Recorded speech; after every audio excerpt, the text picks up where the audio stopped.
Ayo mas.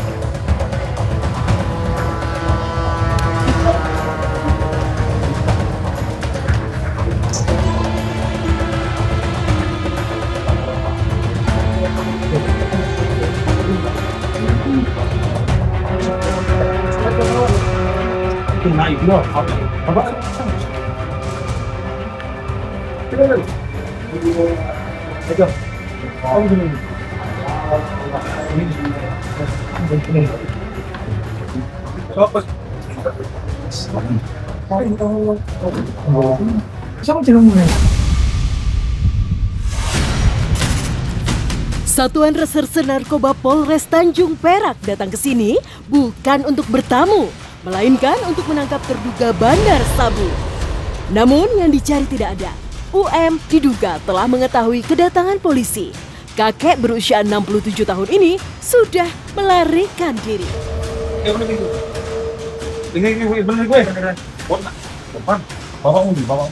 Tarik ya. Sebentar, di rumah kos Wonokusumo, Surabaya, fakta lain terbuka. Ternyata tidak hanya si ayah, si anak juga diduga terlibat peredaran narkoba. Istilah kata nih, like father, like son. Buah jatuh gak jauh dari pohonnya. Guru kencing berdiri, murid kencing berlari. Ada yang mau nerusin? Gak usah lah ya, ini aja udah menggambarkan. Ikan bawal di tepi pantai, kepiting di atas papan. Awalnya sih santai, tapi sekarang IR gelagapan.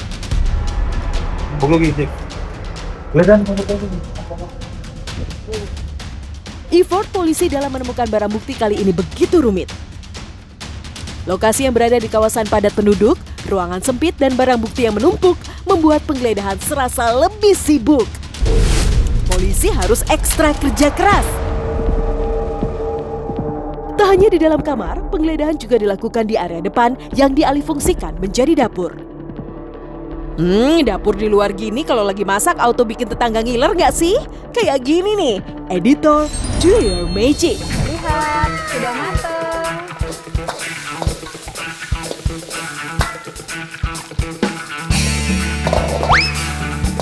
Isolasi kayak ngikep kan. Oh ya nyonya kata lagi. Ya ini jelas-jelas begini, sabu banget lah. Bandar Sabu. Label ini jelas membuat ayah dan anak ini punya tempat khusus menyembunyikan narkoba. Tapi, masa iya di bawah kompor?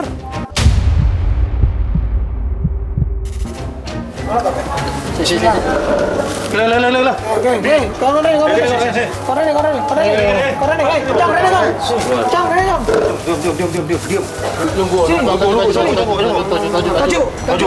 Tajuk ya. Ayo Onyo. Bam! Benar saja. Ratusan klip yang biasa digunakan untuk mengemas sabu menjadi siap edar ditemukan. Terbungkus kantong kresek di bawah meja kompor. Sungguh lokasi menyembunyikan barang bukti yang di luar prediksi. Pria berusia 30 tahun ini memakai strategi parkir bus alias bertahan. Berdasarkan kesaksian IR, plastik klip ini milik si ayah.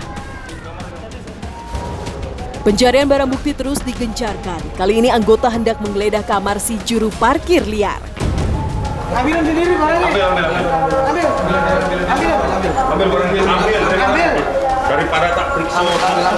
Boleh no Pak, aku gak ngerti Pak. Kamar kos IR belum digeledah. Namun di dapur depan kamar si ayah, narkoba jenis sabu muncul ke permukaan. Pelan-pelan. Videonya ada nggak? Salah bang,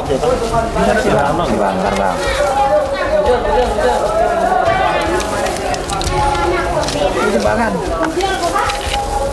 Ini sabu ini. Sabu ini. Dilihat sama orangnya pak.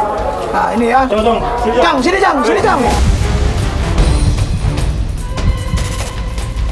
Tak disangka, tak diduga. Bangku jongkok yang terlihat biasa saja, normal, sewajarnya bangku dan sudah berulang kali dilewati Satres Narkoba Polres Tanjung Perak. Ternyata, disinilah barang bukti utama disimpan. Timbangan digital dan paket sabu siap edar ditemukan. UF, kamu pemain. Sini Cang. Porkol langsung, porkol. Porkol langsung. Sini. Porkol langsung. Ya, Rene. Ngomongin bapakmu tau. Dulu. Oke. Sini saksikan dulu. Saksikan. Iya. Ya. Buka kecong. Kerja gitu, Pak. Parkir saya, Pak. Lihat dulu. Bukan barang saya, tuh, Pak. Bukan barang saya, tuh, Pak. Punya bapakmu. Diam kamu, diam. Iya, Pak. Punya bapak. Kok saya yang disalahkan, Pak? Saya nggak tahu. Kau pakai enggak? Enggak, Pak. Saya nggak tahu, Pak. Barang bukti sabu sudah didapat. IR tetap mengaku tidak terlibat. Sabu dan timbangan digital yang ditemukan menguatkan dugaan IR dan ayahnya adalah bandar narkoba. Sempat tertunda, penggeledahan kamar IR dilanjutkan. Anak kedua dari dua bersaudara ini diduga kuat mengetahui bisnis ilegal si ayah. Kamarnya belum kita geledah, kamarnya. Ayo kamarmu dulu, ayo geledah dulu. Kamu. Enggak, iya. Kalau bisa saya bantu pekerjaan saya, Pak. Iya dulu. Kamu berapa bersaudara? Dua, sama kakakmu. Mbak. Ternyata IR tahu betul sepak terjang si ayah sebagai pengedar narkoba. Namun, IR mengaku tidak berani melarangnya. Alasannya bikin geleng-geleng kepala. Terus kamu kerjamu apa? Parkir, Pak. Parkir. Iya. Nah, terus kamu tahu kan kalau bapakmu jualan? Tahu kan? Tahu, cuma saya nggak bisa Tahu kan? melarang, Pak. Kamu nggak pakai? Iya. Pakai Ya, nanti kamu ditesurin loh ya. Jujur. Pakai nggak? Saya pakai, Pak. Pakai. Udah gitu aja bilang. Plot twistnya tuh di sini. Awalnya kekeh bersih dari narkoba, tapi endingnya IR mengaku sebagai pengguna sabu. Tapi soal keterlibatannya dalam mengedarkan barang ilegal, IR belum jujur. Tahu. Terus saya. kamu kalau pakai barangnya siapa? Bentar, kamu tak tahu ya. Iya. Bapakmu keluar. Ya, saya tahu. Iya. Sekarang tugasnya kamu shift malam. Enggak, Pak. Yo, nanti tak buktikan, Enggak, tak Pak. buktikan ada yang saya tangkap. Ya. Ada yang Enggak kami tahu saya. Iya, saya buktikan nanti. Iya, Pak. Sama apa nanti? Mana barangnya? Enggak ada, Ini Pak. barangnya terus ketemu dan oleh Kalau di sini enggak ada, Pak. apa nih? Mana, Pak? Ini sih Enggak tahu, Pak. Berarti Enggak tahu. lihat ini. Iya, Pak. Kalau ada yang beli yang ini, kamu yang jualkan sekarang. Dia shift malam bang ini. Ya, sih kalah. Bapaknya keluar. Pakai Pak. Berat. IR masih tidak mengaku. Ia tetap dengan pendiriannya. Jika barang bukti yang ditemukan adalah milik ayahnya. Kebayangkan kalau kita jadi anggota, menghadapi modelan IR gini kesabaran betul-betul diuji. Sabarnya tuh harus nyabar banget. Dengan mode soft spoken, yuk diperiksa lagi. Nanti jelaskan di kantor aja ya. Jangan, Pak. Jangan bawa. Saya enggak kerja gitu, Pak. Nanti dibuktikan dulu. Enggak mau, Ikut Pak. dulu. Saya Ya. enggak kerja gitu, Pak. Enggak tahu. Istrimu Pak. tahu nggak kalau kamu pakai? Enggak tahu, Pak. Yakin? Yakin, Pak. Tak panggil istrimu ya, tak tanya Pak. ya. Iya. Mana istrinya? Panggil. Bu, ibu, isinya sini. Ibu saya nggak bisa jalan, Pak. Istri. Ibu saya nggak bisa jalan. Bukan barang saya itu, Pak. Nanti Ya, dibuktikan. Kalau kamu mengundang. Bukan barang saya, Pak. Sini dulu. Sini Ya, dulu. nggak usah lawan, Sudah, nggak nggak usah lawan. Nggak usah lawan dulu. Kalau kerja parkiran itu, Pak. Sempat menolak diamankan, sang istri dihadirkan untuk dimintai keterangan. Berdasarkan kesaksian LA, ia sama sekali tidak tahu suaminya adalah seorang pecandu. Sampean tahu nggak kalau istrinya pakai? Suaminya. Iya, Mas, suaminya tahu pakai. Nggak tahu. Ya. Bener nggak tahu? Nggak tahu. Kamu kalau pakai di mana? Di sana, Pak. Mana? Di mana? Tunjukkan nanti. Di sana. Tunjukkan nanti. Iya, Sama. Iya, kan di mana? Taunya kerja suaminya apa? Parkir.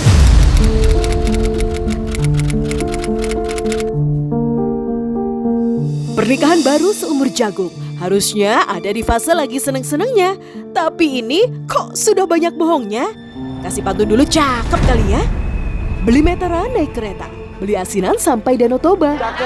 Mengais rezeki dari parkiran ternyata hanya dusta. Karena sebenarnya IR berurusan dengan narkoba. Yang seperti ini jangan dicontoh ya.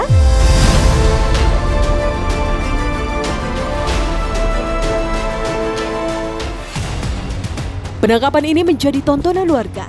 Demi menghindari hal yang tidak diinginkan, anggota menggiring IR menuju mobil polisi meninggalkan sang istri.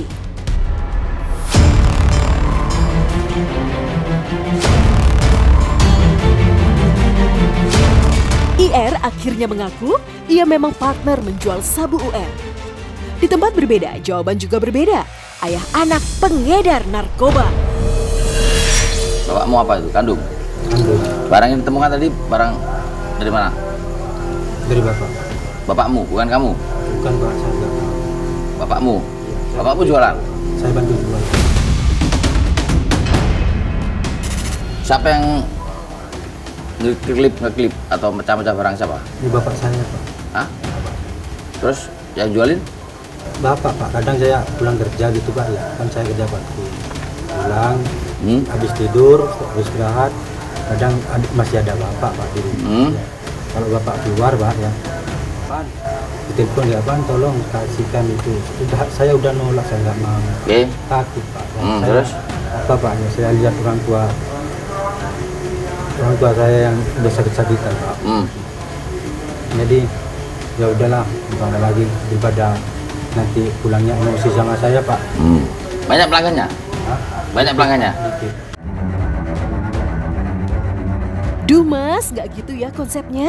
Kalau mau menjadi anak berbakti itu bukan bahu-membahu menjual sabu. Karena kalau sudah begini, siapa yang rugi? Jelas diri sendiri dan tentunya sang istri. Bapaknya ini sekarang Masih kabur. kabur.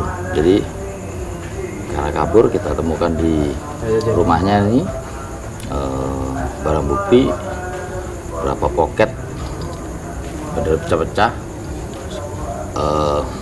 sekitar 12 poket ya. Jadi nanti ini kita coba untuk kembangkan ini ke orang tuanya atau bapaknya. IR tiba di Mapolres Tanjung Perak. Ia akan diperiksa intensif bersama dengan barang bukti 12 paket sabu siap edar seberat 6,68 gram, timbangan digital, 2 serokan, 2 telepon genggam, dan ratusan plastik klip. Selain itu, dari tes urin yang dilakukan, IR positif pengguna narkoba jenis sabu. Sementara UM, ayah IR, menjadi daftar pencarian orang Satres Narkoba Polres Tanjung Perak. Cepat atau lambat, UM akan bertemu si anak, bukan di rumah, melainkan di balik jeruji penjara.